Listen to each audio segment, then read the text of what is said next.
en la sintonía con nosotros en esta tarde de hoy. Para nosotros continuar con ustedes, como decimos siempre, es un placer. Y queremos compartir con ustedes porque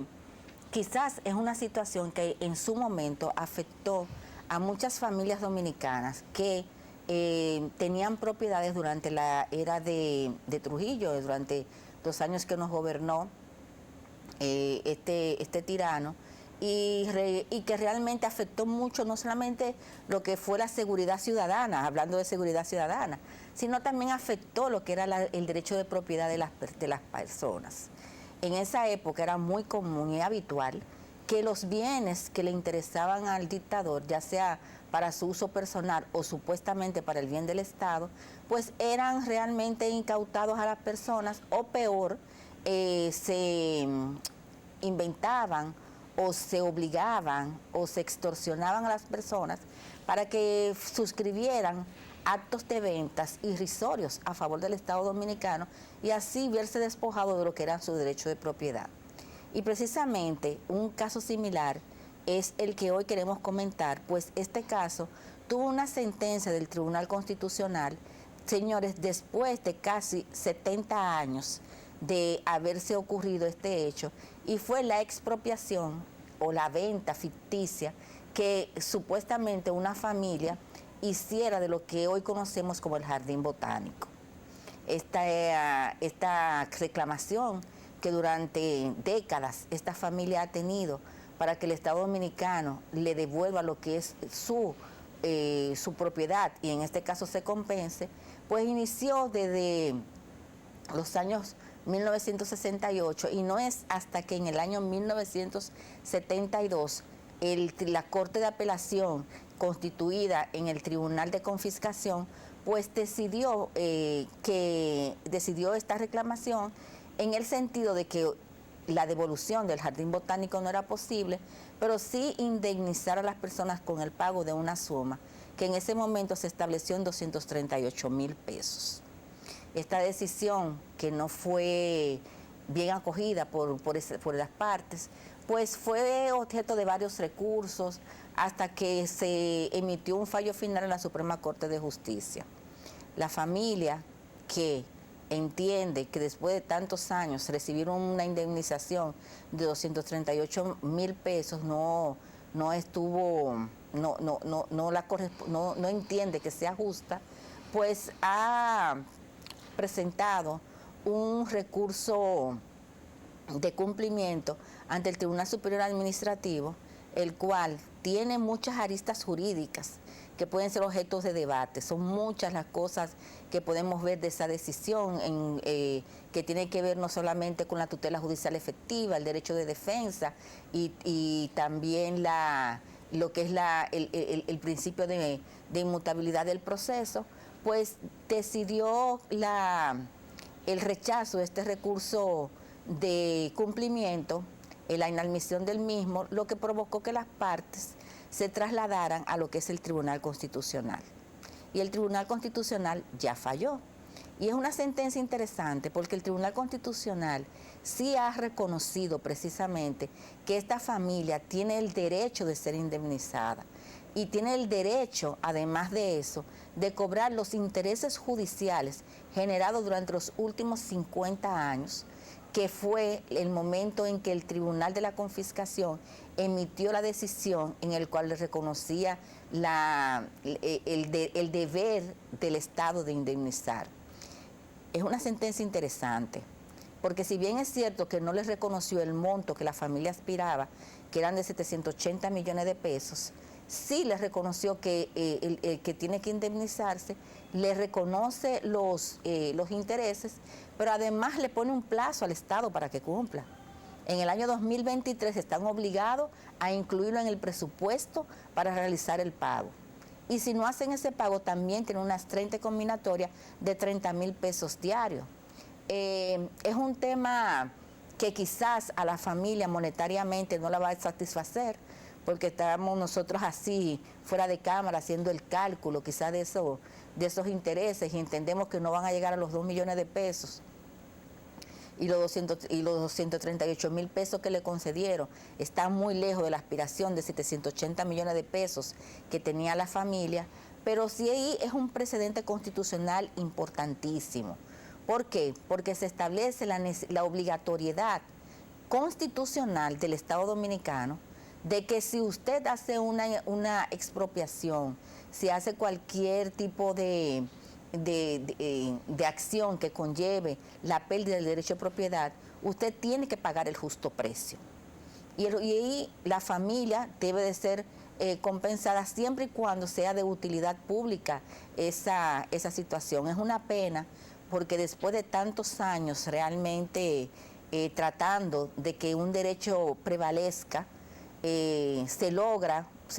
el fin primario de la acción, pero no menos cierto es que la compensación económica a esta altura es irrisoria. Es irrisoria, exactamente, que es lo peor, pero viéndolo desde el punto de vista de la parte del análisis jurídico y de la pertinencia del proceso, realmente hay que sentirse que valió la pena. Y vamos a decir, valió la pena no solamente en la parte pecuniaria, sino en lo más importante, que es el reconocimiento del derecho. Y como bien señalabas, la parte histórica de nuestro país, que realmente cuando vemos hacia atrás, ahí es donde nos llenamos de tranquilidad de cuánto hemos avanzado y lo importante de la democracia y lo que es el derecho de propiedad protegido. Porque para la época, bueno, pues simplemente, como bien señalaba Sonia, pues el dictador pues dice esto a mí me interesa o a título personal o para de utilidad pública, y ahí se construye lo que hoy disfrutamos como el jardín botánico. Sin embargo, son unos terrenos que tienen una propiedad privada y que lamentablemente fue mal utilizado por el Estado. Y ante, como bien señalaba Sonia, y que si nos puedes ilustrar con el aspecto de lo que es para que nuestros televidentes puedan entender lo del Tribunal de Confiscación, que a partir de ahí es donde realmente toma importancia el caso per se, porque es la decisión que les reconoce que hubo pues una venta forzada, no hubo una voluntad, sino más bien una expropiación, y que consecuentemente tenían esa familia que recibir el pago, que aunque la decisión del Tribunal Constitucional ordena al Ministerio de Hacienda hacer el pago y habla del valor reconocido por el Tribunal de Confiscación, no llega a las pretensiones de las partes, que quizás no sean unas pretensiones aéreas, sino a un valor tasado al momento. Pero para que nuestros televidentes puedan entender, porque de alguna manera no solamente se da en aquella época de Trujillo, sino que el Estado Dominicano pudiera de alguna manera tener interés en una propiedad porque sea una ampliación de una carretera o cualquier situación que amerite que el Estado pues se vea en la necesidad de hacer una expropiación de terrenos. Como bien dices, Rosy, realmente nosotros tenemos, y no desde ahora, desde los inicios de nuestras constituciones, pero sobre todo la Constitución del 2010, que es una constitución tan garantista. Nosotros tenemos derechos como ciudadanos fundamentales, derechos que son no fundamentales, son fundamentalísimos, como se le llama, y uno de ellos obviamente es el derecho a la propiedad. Entonces, cuando usted tiene ese derecho, se establece que nada puede violentarlo, a excepción de que sea declarado de interés público por el Estado Dominicano. Pero no es solamente que sea expropiado, sino que esa expropiación tiene que conllevar un pago, y es el justo precio. Realmente, para mí, que conozco muchos casos que están siendo reclamados en los tribunales con relación a este tema, es un tema que me parece que es digno de estudiar. Esta sentencia del Tribunal Constitucional es una sentencia vinculante, es un criterio que va a permanecer a menos que por cualquier motivo de interés colectivo o social entienda que debe ser variado, pero resulta que muchas familias ahora mismo se encuentran precisamente en esta situación. Familias que son muy conocidas en el país, que tienen inmuebles que fueron precisamente en la época de Trujillo, fueron incautados o fueron objetos de ventas forzosas. Entonces, los tribunales de confiscación de la época, lo que hacían era que estudiaban cada caso de manera individual y establecían efectivamente si los pasos jurídicos y la realidad era la que se contemplaba en esos contratos, y era muy fácil de deducir, porque por ejemplo una propiedad como el Jardín Botánico, que independientemente de la época que fuera adquirida en un precio vil, obviamente estamos hablando de personas que se vieron obligadas a realizar la venta y salir del país, porque el caso de la familia Landestoy, que es la que se refiere a esta sentencia, que se puede decir porque ya es una sentencia pública, esas personas salieron del país, de la República Dominicana, porque tengo conocimiento directo del caso.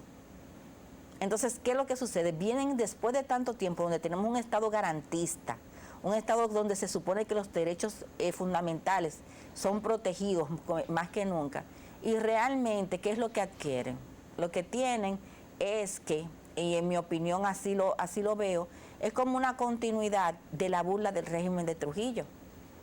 Porque, señores, decir que una propiedad como el Jardín Botánico se le va a pagar 238,000 pesos, más los intereses judiciales de los últimos 50 años, aunque sea un éxito de derecho, porque se está reconociendo, se reconoce la figura jurídica de lo que es la expropiación, se le obliga al Estado Dominicano a pagar.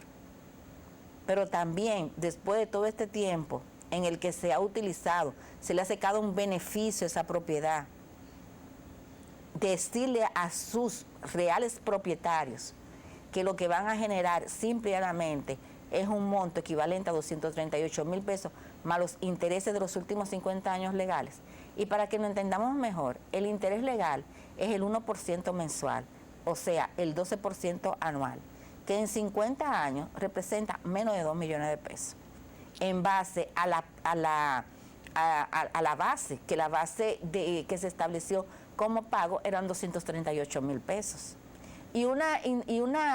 30,000 pesos diarios, obviamente que el Estado Dominicano no va a dejar de pagar 3 millones de pesos. 3,5 millones de pesos, vamos a ponerlo como 3,5 millones. El Estado no lo va a dejar y se va a poner en el presupuesto del 2023 3,5 millones de pesos por el pago del Jardín Botánico. ¿Qué cantidad de terreno estamos hablando ahí? O sea, prácticamente un área que, bueno, las sumas realmente devienen irrisorias, pero volvemos al punto del reconocimiento del derecho. De igual forma, Sonia, estuvimos en contacto con una sentencia muy interesante de la Suprema Corte de Justicia que recientemente le reconoció el derecho a los socios de una empresa que pudieran solicitarle al gerente de una compañía, o tienen el derecho de solicitarle al gerente de una compañía, no importa la cantidad de acciones que esto posee de conformidad a la ley de sociedades. Y básicamente la Suprema Corte de Justicia lo que le ha reconocido el derecho a los accionistas que aún tengan una 10ª parte de las acciones de una empresa puedan solicitar una rendición, que no se trata propiamente de una rendición de cuentas, sino un informe de la situación financiera de la compañía. Entonces, en ese sentido, la novedad que nos trae esta decisión, Sonia, es la que queremos compartir con nuestros televidentes. Realmente, Rosy, todo lo que tenemos que litigar y trabajamos con el tema de lo que son estos conflictos societarios que muchas veces se suscitan entre los socios y los miembros de una compañía, sabemos que el criterio que ha imperado en todos los tribunales es precisamente el de, en materia de referimiento, sobre todo con el tema secuestrario judicial, es el establecer si existe realmente un peligro en la administración. Hay que demostrar eso, hay que demostrar que se encuentra en riesgo. Y eso es una situación que nosotros lo vemos día a día en los tribunales, y por eso es que a veces es tan complicado y difícil que se nombre un secuestrario judicial.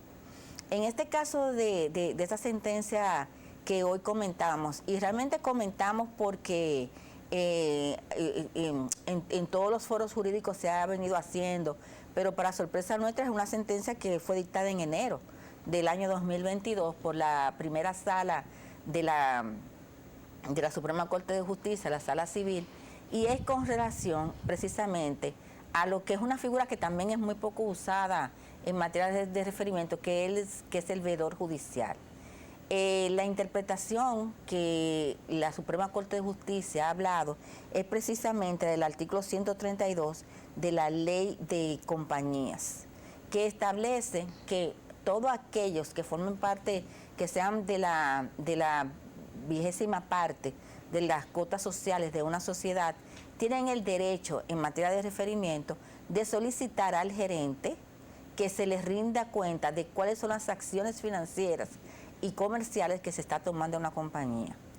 El veedor judicial es completamente diferente a lo que es un secuestrario judicial, que es donde prima el criterio de que usted tiene que demostrar si existe urgencia, si existe peligro. Esto es algo completamente diferente que la ley establece y que ciertamente no es necesario probar la urgencia,